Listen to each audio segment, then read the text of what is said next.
The scream echoed inside the small bathroom, muffled by the towel Clara shoved into her mouth so no one would hear. Blood streamed down her legs, staining the cold tile floor. Her body trembled, her heart raced, her breath came short. She curled up in the corner, hands pressed to her belly as if trying to hold on to something that was already beyond her control. "No, not now," she whispered, her voice barely audible. No one at home knew. Outside, the sound of the TV filled the living room, her father laughing loudly at some show, her mother stirring pots in the kitchen. Life went on as usual, while inside the bathroom Clara's world was collapsing. That desperate dawn was the consequence of months of silence, but it hadn't begun there. The story had roots in an ordinary afternoon, weeks before, when the first wave of dizziness made everything spin before her eyes. She thought it was just weakness. She ignored it, but her body kept sending signals she tried to silence. Weeks of nausea, dizziness, and missed periods that could no longer be ignored. Until the day she secretly bought a pharmacy test. The little box seemed to burn in her hands as she rushed to the school bathroom. Sitting on the cold floor, she waited, each second dragging on like an eternity. When the 2 pink lines appeared, it felt like the world had collapsed on her. Pregnant. At 15. Her heart raced. Tears came instantly. The first person she thought of was her boyfriend, a boy with sweet words but short-lived courage. "I won't leave you alone," he once promised. But the moment he heard her suspicion, he vanished. Unanswered messages. Ignored calls. Blocked on social media. It didn't take long for Clara to understand. She was on her own. From then on, fear took over every part of her. At home, she pretended everything was normal. Her father, strict and controlling, talked about her future, studies, responsibility. Her mother, caring but just as stern, spoke about the family's good reputation as if it were a shield. How could she tell them? How could she admit she had broken their trust and, in their eyes, stained the family's honor? At night, lying in the dark, she would caress her belly in silence, tears soaking her pillow. Each day that passed, her body seemed to scream the truth she tried to hide. Each morning, the weight on her shoulders grew heavier. Her body betrayed her. One day during gym class, Clara collapsed on the court, sweat dripping down her face, vision blurred. When she opened her eyes, she was in the nurse's office. "Are you eating properly, Clara? You look so pale," the teacher asked. She forced a weak smile and lied. "It's just fatigue." Lies. That's what her life was made of now. Lies to her friends, to her parents, to herself. Yet whenever her mother looked into her eyes, Clara felt she could be exposed at any second. Still, the fear of her father's yelling, her mother's disappointment, outweighed her courage. The weight of that secret grew heavier. Until one night, she wrote in her diary, "If they find out, I'll stop existing. I need to solve this on my own. I need to find someone who can help me." That was the moment the idea of finding a doctor first came to her. She didn't know how or where, but she knew she couldn't carry it alone anymore.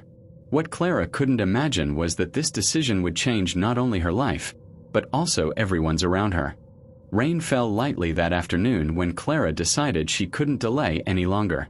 The oversized coat hid her still small belly, but each step seemed to carry an unbearable weight.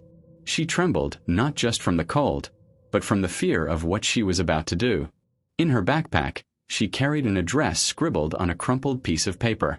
A classmate who had noticed her silence and distant stares had whispered between clenched teeth, "If you really want to deal with this, go here. But be careful. No one can know." Clara didn't ask much. Just having someone hand her a way out felt like a lifeline in the middle of a shipwreck. The clinic was on a street far from downtown, among old buildings with peeling facades. The windows were shut, the sign nearly erased. From the outside, it looked abandoned. For a moment, Clara thought of turning back, but the weight in her belly and in her conscience pushed her inside. The hallway was dark, the smell of disinfectant mixed with mildew. The secretary, a tired-looking woman, lifted her eyes from her phone and scanned Clara from head to toe. She didn't ask for a name, didn't ask for documents. She just said, "Room 3. He'll see you now." Clara sat in a hard chair, her palms sweaty, her heart pounding in her chest. When the door opened, a man in a white coat, gray-haired, with an expressionless face appeared. There was no kindness in his eyes, only haste. "How many weeks?" he asked without a greeting. Clara hesitated. I think about 10. He exhaled, as if calculating risks. "It's late, but it can be done." The words hit like a punch. There was no empathy, no softness.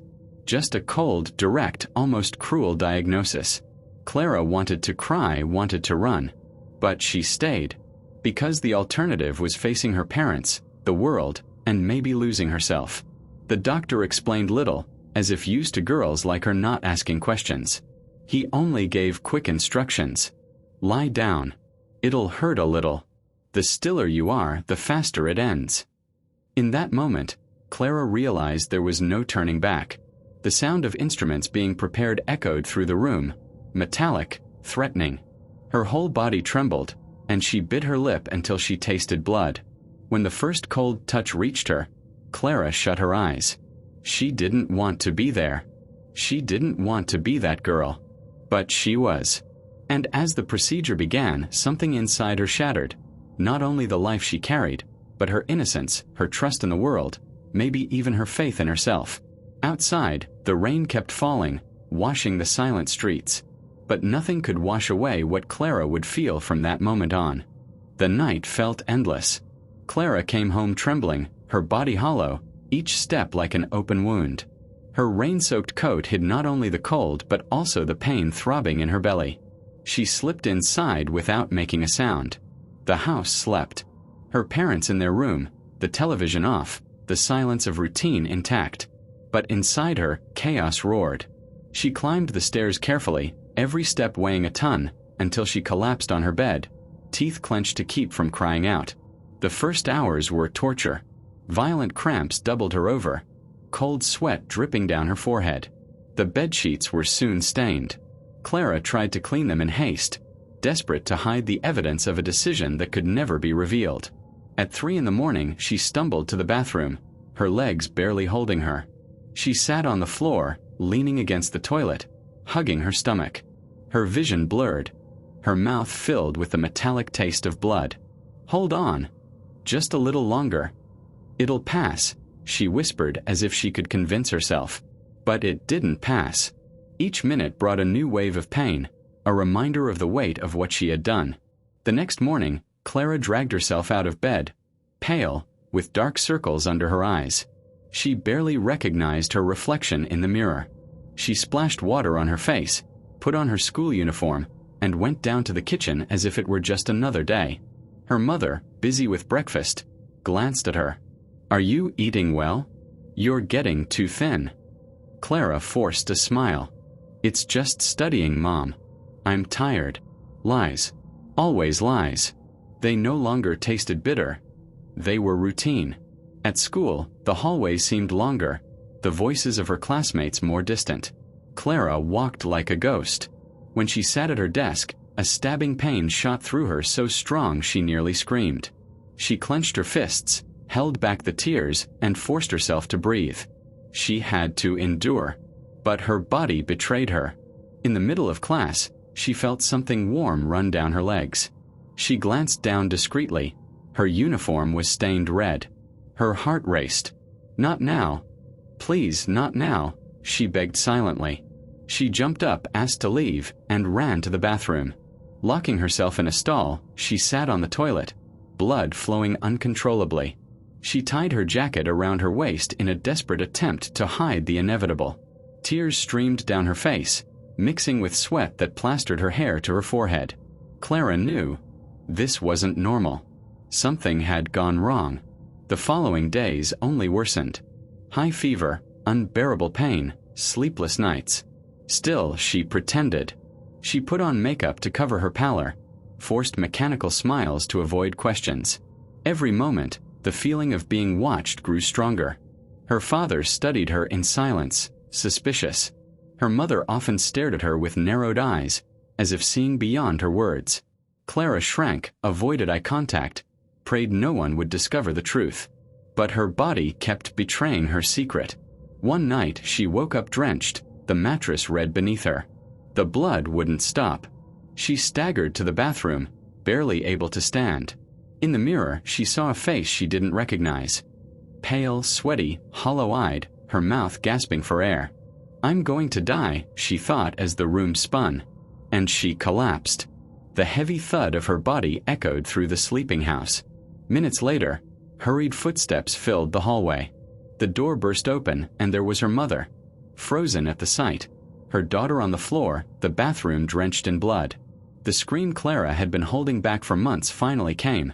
Not from her mouth, but from her mother's, crying in despair, calling for her husband, trying to wake the girl. The truth, so feared, could no longer be hidden. The phone kept ringing that morning. Clara could barely breathe, still pale and fragile after days of despair. Her mother, crying and confused, held her daughter in her arms, calling for her father who was already rushing home.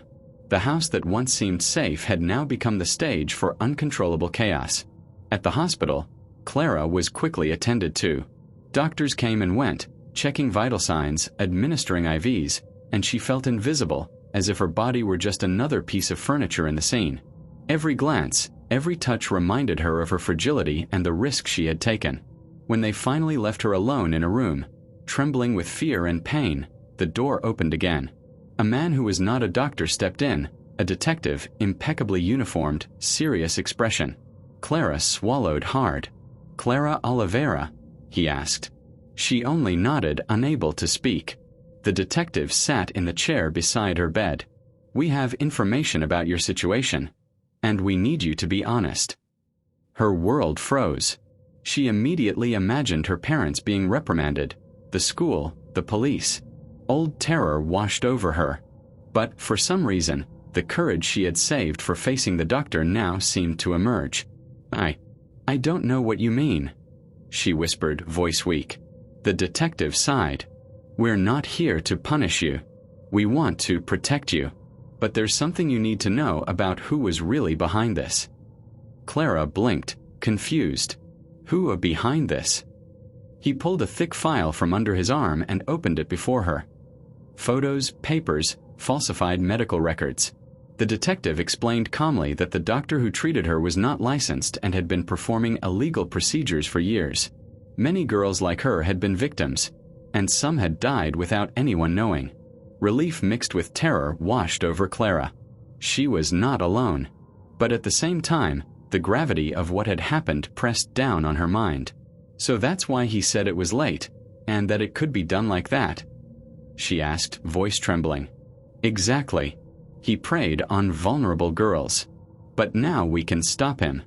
The news exploded inside Clara. She, who had felt completely alone for months, carrying guilt and fear, now discovered there was a network ready to help her. The world she feared facing could be different. Not perfect, but safe. At that moment, her mother entered again. Her expression changed. There were tears, but also determination. "Daughter, it doesn't matter what happened. What matters is that you're alive. And no one will hurt you again." The detective's revelation, her mother's presence, and the understanding that the danger was outside, not inside the house, brought unexpected strength to Clara. For the first time in weeks, she breathed deeply without feeling the world collapse around her. But the tension was far from over. The detective revealed that the illegal doctor was still active, and the case would be taken to the police immediately. Clara would have to give a statement, face the man who had nearly taken her life, and confront her fear head-on. The drive back home was silent. Clara, clinging to her mother, realized that life could be cruel, but also surprisingly just. Not everything was as she had imagined. The pain, the secret, and the loneliness gave way to something new. Hope, courage, and the possibility of justice. As she looked out the car window, the gray sky began to clear, and the wet streets reflected the morning light. Clara felt something she hadn't felt in a long time. Control over her own destiny. The tragedy that had seemed final had transformed into learning and strength, and for the first time, she believed she could rebuild her life. The silence of the house now felt different. No longer a burden, but a safe space to start over. Clara took a deep breath, felt her heart calm, and realized that even after the blood, the fear, and the loneliness, there was light, and the choice to fight. The secret that had tormented her for months no longer defined her. She was more than what had happened. She was a survivor,